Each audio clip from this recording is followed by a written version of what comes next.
And now I want to welcome to the couch here with me somebody who has been on many of the couches here at the Author Castle, two-time best-selling author, Tami Stackelhouse. Tami, come join me on the couch. So excited to see you again at the Author Castle. Tami is the author of the Fibromyalgia Coach, Feel Better, Change Lives, and Find Your Best Job Ever. So Tami, let's tell people about your new book. What's it about? Who's it for? Sure. I have fibromyalgia, and one of the things I discovered for myself and for a lot of my clients was that the thing that was getting in the way of them getting better was the work that they were doing, was their job.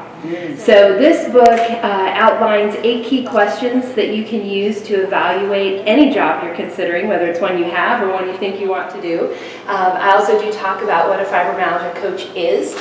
A lot of people aren't aware that that is a thing. The whole institute of them. Yes, then we've got 21 coaches right now around the world, 5 different countries. So wherever you are, I'm sure we can hook you up with somebody. But this book is really about finding a job that helps you heal.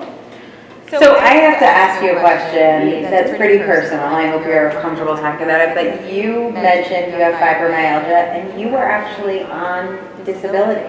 You filed for disability. Yes. I wonder if you could talk about what that feels like, why, because I know you're a pretty ambitious person, you have a pretty successful career. Right. What did that feel like when you had to make the decision to file for disability? Yeah, so when I'd been diagnosed for a year or two with fibromyalgia, and I had quit my job. I was at home. This one particular day, I remember I had company coming over the next day. My husband is usually really awesome. He's watching. He's usually great about helping, but this particular day he wasn't as helpful as usual. And I found myself trying to vacuum the stairs, and I was still in my pajamas. It was at the end of the day, and I was sitting on the stairs trying to vacuum. And I just broke down in tears because I realized I could barely take care of myself. I couldn't take care of my house, and maybe that's what disability was all about. And that was a really tough moment. So finally, and going through that process, it's like, I'm not disabled, you know. I mean, I've got all my limbs, everything still works. There are some days when I can go to Costco and it's all great. But then there are other days that I can barely can't vacuum the stairs. right, exactly, can't vacuum the stairs. So it was just really tough, and that up and down of having good days and having bad days, and trying to explain that to people. And you know, my husband and I had only been married a couple of years at that point, and I know it was really hard for him understanding, why do you need my help with this today when you could do it yourself yesterday? It's like, what the... Yeah, I don't get it. So just feeling lazy? Right, exactly. And you do deal with a lot of that, and a lot of feeling like you've still got stuff inside that you want to give, but your body's not letting you, and having to depend on other people, and maybe you used to be super self-sufficient like I was. Yeah. You know, it's just tough. So one of the amazing things with the International Fibromyalgia Coaching Institute that you started about a year ago? Yes, it was in the fall of 2015. So it's been a little bit, That's amazing. So you have been able to help people find, people with, many times with chronic illness, with fibromyalgia or other chronic illness, find a job that allows them to both take care of themselves and help other people. Yes. Why did you want to write the Fibromyalgia Coach? Why did you want to write this book? And why did you want to create this opportunity for people? A lot of it is simply because there isn't enough of me to go around. You've heard me say that like 1,000 times. That's how it all started. It is how it all started. I just found that there was the work that I was doing with my clients, helping them feel better, reducing their pain, getting their energy back, being able to live their lives again. There were more people out there who needed help than I could help, and still take care of myself, right? Because I have fibromyalgia, and I can't help all of you to the point where I feel bad again, because then I can't help you. Can't help us. This is never exactly. So I knew that I had to duplicate myself. So that's when I started the Institute and started training coaches and advisors. And this book is sort of the next step of that. I really wrote it for a few reasons. One, obviously to help people who are in that situation of my work is getting in the way of me feeling better. So there's that. But I also wanted to write the book to create that awareness that there is such a thing as a fibromyalgia coach. So if you are struggling with fibromyalgia and you want somebody to come alongside you and help you find the right medical care, help you find the treatments that work for you, help you live with your diagnosis, then there is somebody who can help you, and that's a fibromyalgia coach or an advisor. But I also, the third reason, is there was a lot of people like me who would call me up or send me an email and say, hey, how did you become a fibromyalgia coach? That sounds pretty awesome. What training did you get? How did you do this? And so I talk a lot about that in there as well.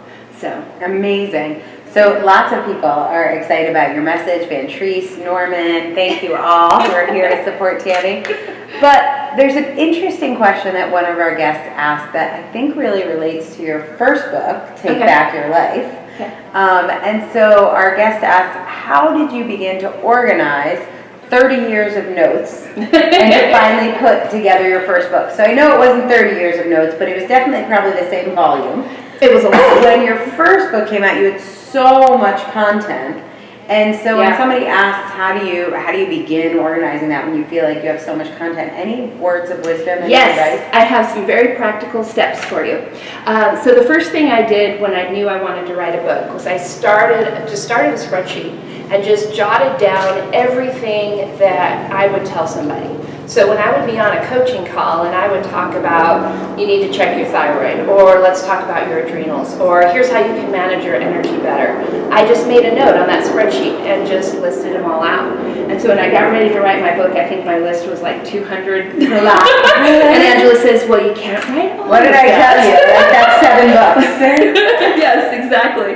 So at that point then I just had to figure out what was the focus of that first book going to be, which for me was really, okay, what are the things that if I have a brand new client and I'm starting on day one with you, what would be the first things that I would tell you? And those are the things that went into the book. But yeah, we'll have to get through the rest of those we had lots of conversation about the second book, the third book. So one of my big pieces of advice is just know you don't have to get 30 years of information in one book. There's probably more than one book here. So yes, fantastic. Another guest says, love to hear about your mission, Tami. I had fibromyalgia along with a host of other health concerns. I stopped, released, and rebuilt myself without popping a pill. Not one, and today I'm healthy and strong. That's awesome. So fantastic for that. The Fibromyalgia Coach, you will see the link to that on your screen. Here's what I would say to you. Tami's book, The Fibromyalgia Coach, is free today, but if you go to that Amazon link and you click on her name, you will see there's a second book. It's called Take Back Your Life. And that book is also free today, right? Yep. Yeah. Okay. I'm like, uh-oh, damn, I get No, I wanted them both to be free. Yeah. And I would give both of those links to someone in your life, particularly if you know someone with fibromyalgia or another chronic illness. Are there other chronic illnesses that you would say? Or yeah, anything that deals with, the first book has a lot of information on managing your energy and controlling pain. So anything like lupus, rheumatoid arthritis, Lyme disease, a lot of those things where you're dealing with the same sort of symptoms would probably be helpful. Fantastic. So grab both of those books. Tami Stackelhouse is the author of The Fibromyalgia Coach and Take Back Your Life. Thank you so much for joining me on the couch. Thanks. It was awesome.